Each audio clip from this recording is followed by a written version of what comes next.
So guys, आज की video में हम बात करने जा रहे हैं लाइन इन और लाइन आउट के बारे में। नॉर्मली जो हमारे एम्पलीफायर होते हैं, चाहे वो सिंगल जोन एम्पलीफायर हो या फिर डुअल जोन एम्पलीफायर हो, दोनों में बैक पैनल के पीछे में आप देखेंगे तो वहाँ पे आपको ये सेक्शन दिख जाएगा, जहाँ पे अगर आपको एम्पलीफायर काफ़ी ज़्यादा कनेक्ट करने रहते हैं तब ये सेक्शन का नीड पड़ता है।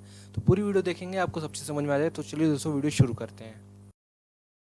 सो गाइस, आज की वीडियो में मैं बात करने जा रहा हूँ लाइन इन और लाइन आउट के बारे में। जो एम्पलीफायर होते हैं, चाहे वो सिंगल जोन एम्पलीफायर हो या डुअल जोन एम्पलीफायर हो, उसमें ये सेक्शन दिया रहता है पीछे बैक पैनल में, जहाँ पे अगर आपको ज़्यादा एम्पलीफायर कनेक्ट करना रहता है तब ये सेक्शन का नीडेड रहता है। तो पूरी वीडियो देखने के बाद आपको सब चीज़ समझ में आ जाएगा। तो चलिए दोस्तों, वीडियो शुरू करते हैं। सो गाइस, अब इसको समझाने के लिए मैंने एक एग्जांपल के तौर पे ये एम्पलीफायर लिया है। BTZ7000, ये 7,700 वाट का ये एम्पलीफायर है। डुअल जोन एम्पलीफायर है, ठीक है। अगर आपने इसको समझ लिया तो सिंगल जोन भी जो नॉर्मल मोनो एम्पलीफायर आते हैं उसको भी आप समझ जाएंगे, ठीक है। तो जो फर्स्ट जो आपको यहाँ पे दिख रहा है, यहाँ दो चैनल बटे हुए हैं आपस में, लेफ्ट और राइट, और वो जो पैनल रहता है वो कंट्रोलिंग के लिए रहता है। अभी जो मेन चीज़ है हमारा बैक पैनल में आता है, ये इसका बैक पैनल है। बैक पैनल में आप देखेंगे ऊपर की तरफ जो मैंने बताया था लाइन इन लाइन आउट, जो हमारा टॉपिक है वो बात करेंगे। बेसिक समझ लेते हैं। यहाँ पे जो बैक पैनल रहता है, इसमें नीचे की तरफ आपको यहाँ पे स्पीकर कनेक्ट कर सकते हैं, या फिर आपके जो हॉर्न्स होते हैं, लाइक ड्राइवर यूनिट होते हैं, वो सब कनेक्ट कर सकते हैं 70 वोल्ट 100 वोल्ट वाले में। और 4 ohms 8 ohms वाले में आप जो स्पीकर रहते हैं वो कनेक्ट कर सकते हैं। मतलब ये आपका आउटपुट सेक्शन हो गया, मतलब स्पीकर जो सिग्नल आउटपुट रहता है वो उसका सेक्शन हो गया। यहाँ आपके स्पीकर कनेक्ट होंगे। सप्लाई के लिए लेफ्ट साइड में आपको दिख जाएगा DC वोल्टेज, मतलब बैटरी से भी चला सकते हैं। नीचे आप इसको कॉर्ड के थ्रू भी चला सकते हैं। ऊपर में आप देखेंगे तो यहाँ पे आपका जो मेन है, यहाँ पे आपको इनपुट मिल जाता है। इनपुट आप राइट और लेफ्ट के अराउंड, जैसे अगर स्टूडियो मोड में आप चलाते हैं तो दोनों चैनल के हिसाब से, मतलब लेफ्ट और राइट के हिसाब से बटा हुआ है। तो आप यहाँ पे stereo to RC to stereo check lead अगर लगाएंगे यहाँ पे, तो ये यहाँ से आपका इनपुट आएगा। मतलब जैसे म्यूज़िक बजा रहे हैं, चाहे किसी भी चीज़ मिक्सर से ला रहे हैं, तो आप यहाँ पे या तो RC के थ्रू कर लीजिए, मतलब आप जो RC टू RC जो आता है उसके थ्रू भी कर सकते हैं, या फिर RC टू जेक लीड के थ्रू भी कर सकते हैं। नॉर्मली अगर आप RC टू RC कर रहे हैं तो ज़्यादा बेटर रहेगा, और या फिर आप RC टू जेक लीड से भी कर सकते हैं, ठीक है। RC टू जेक लीड के लिए आपको यहाँ पे TRS जेक सॉकेट जो रहते हैं उसके थ्रू यहाँ पे आपको करना रहता है। मैं आपको अभी आगे एक्सप्लेन करूँगा। तो यहाँ से एक बार इनपुट आ जाता है। इनपुट आने के बाद क्या रहता है कि अगर आपको एक या दो एम्पलीफायर की नीड पड़ी यूज़ करने के लिए, और आपके पास मिक्सर की शॉर्टेज हो रही है, या फिर आपको कोई बूस्टर एम्पलीफायर को रन करना है, तब आपका ये जो लाइन इन लाइन आउट वाला सेक्शन है यूज़ किया जाता है। नॉर्मली क्या होता है कि ये एक तरीके से आप ये समझ लीजिए कि जो सिग्नल आपने इसके अंदर डाला है वही सिग्नल आपको किसी दूसरे एम्पलीफायर में देना है। तब आप यहाँ पे क्या कर सकते हैं, लाइन आउट को यूज़ करेंगे। लाइन आउट मतलब जेक टू जेक के लिए यूज़ करेंगे। जेक टू जेक के थ्रू एक लाइन आउट में, मतलब यहाँ पे एक कनेक्ट होगा और दूसरे एम्पलीफायर के लाइन इन में कनेक्ट होगा, जो कि मैं आपको पूरा जो इलिस्ट्रेशन रहेगा आपको थोड़ी देर में शो करता हूँ।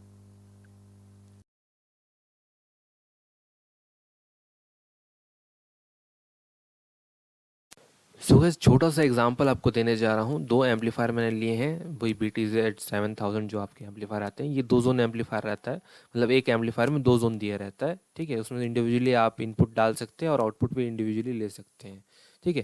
तो एग्जाम्पल के तौर पे एक एम्पलीफायर में दो स्पीकर लगे हैं, एक चैनल में एक स्पीकर, दूसरे चैनल में एक स्पीकर। और इसमें हम किस तरीके से लाइन इन और लाइन आउट यूज़ कर सकते हैं उसके बारे में बताऊँगा। तो स्टार्टिंग रहता है मिक्सर से। मिक्सर क्योंकि इसलिए लिया जाता है कि आप मल्टीपल इनपुट्स उसमें डाल सकें। लाइक कोई आपका गिटार बजा रहा है, कोई तबला बजा रहा है, कहीं पे आपको म्यूज़िक देना है, ठीक है। जैसे कि आप लैपटॉप से कुछ म्यूज़िक प्रोवाइड कर रहे हैं, मोबाइल से म्यूज़िक प्रोवाइड कर रहे हैं, तो काफ़ी सारे चैनल्स रहते हैं। तो उसके थ्रू आपका इनपुट इसका मिक्सर के अंदर आ जाता है। एक बार मिक्सर में इनपुट आ गया तो उसमें आउटपुट के लिए दो चैनल दिए रहते हैं, लेफ्ट राइट, मतलब दो आउटपुट एक तरीके से निकल सकते हैं। तो दो चैनल है, मतलब दो आउटपुट आपको मिल रहे हैं। अब उन दो आउटपुट को आप क्या करेंगे, आपके मिक्सर में आप जो एम्पलीफायर है उसमें डालेंगे। लाइक ये आपका फर्स्ट एम्पलीफायर है, इसको हम मास्टर एम्पलीफायर एक तरीके से बोलेंगे अभी। तो अब क्या होगा, अब ये दो चैनल वाले एम्पलीफायर हैं, तो इसमें आपका लेफ्ट और राइट बढ़ जाएगा।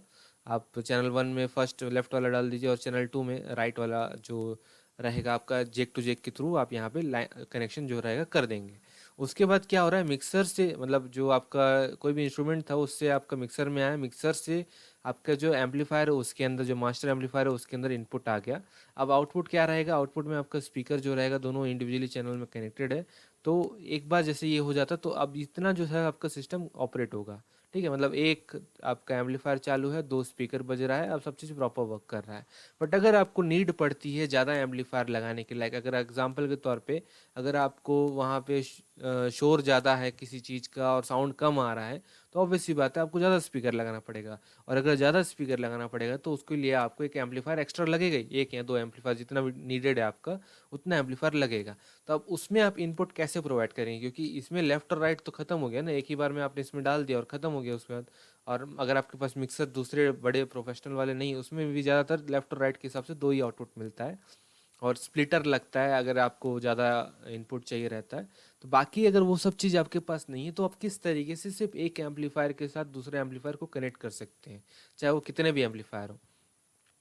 तो यहाँ पे आपका आता है वो फीचर, लाइन इन और लाइन आउट का यूज़ होता है यहाँ पे। कैसे करेंगे, अब मान लीजिए जैसे आपका ये जो है मास्टर एम्पलीफायर, जिसको चैनल फर्स्ट एम्पलीफायर जो है आपका, इसमें आपका इनपुट आ रहा है, तो इसका जो लाइन आउट रहेगा वहाँ से जो आउटपुट रहेगा वहाँ पे आपको जेक टू जेक कनेक्ट करना है, एक लीड कनेक्ट करना है।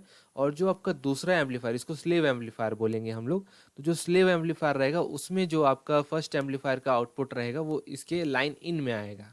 ठीक है, एक बार इसमें आ गया तो जो आउटपुट मतलब जो इनपुट आपके मास्टर एम्पलीफायर में बज रहा था, जो भी सिग्नल आपके मास्टर एम्पलीफायर में आ रहा था, वो पूरा सिग्नल आपका जो सेकंड एम्पलीफायर है जिसको स्लेव एम्पलीफायर बोल रहे हैं उसमें भी आएगा, और सारा जो आउटपुट है सब प्रॉपर बजेगा।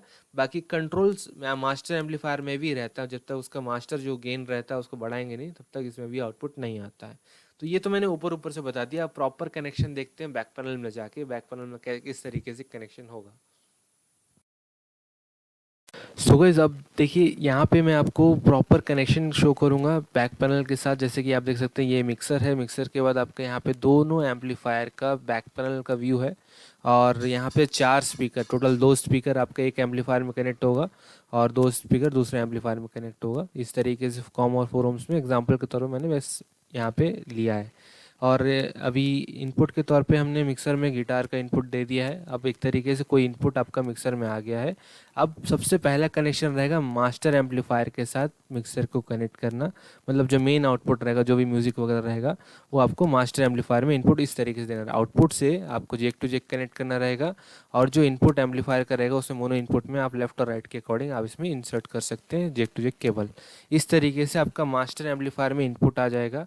अब जब आपको दूसरा एम्पलीफायर कनेक्ट करना हो तो इस तरीके से कनेक्शन होता है। लाइन आउट जो आपका मास्टर एम्पलीफायर है उसके लाइन आउट से आपको दूसरे एम्पलीफायर के लाइन इन में कनेक्ट करना रहेगा कुछ केबल, जो कि जेक टू जेक केबल रहेगा। ये चैनल 1 और चैनल 2 के हिसाब से आपको दोनों में इंसर्ट करना रहता है। तो ये पूरा कनेक्शन रहता है, काफ़ी सिंपल कनेक्शन है, कोई उतना कॉम्प्लिकेशन नहीं रहता है। इसी तरीके से आप इससे और का एम्पलीफायर कनेक्ट कर सकते हैं कैस्केडिंग के तौर पे। तो अगर आपको वीडियो इन्फॉर्मेटिव लगा तो वीडियो को लाइक करना और चैनल को जरूर सब्सक्राइब करना है। Thanks for watching.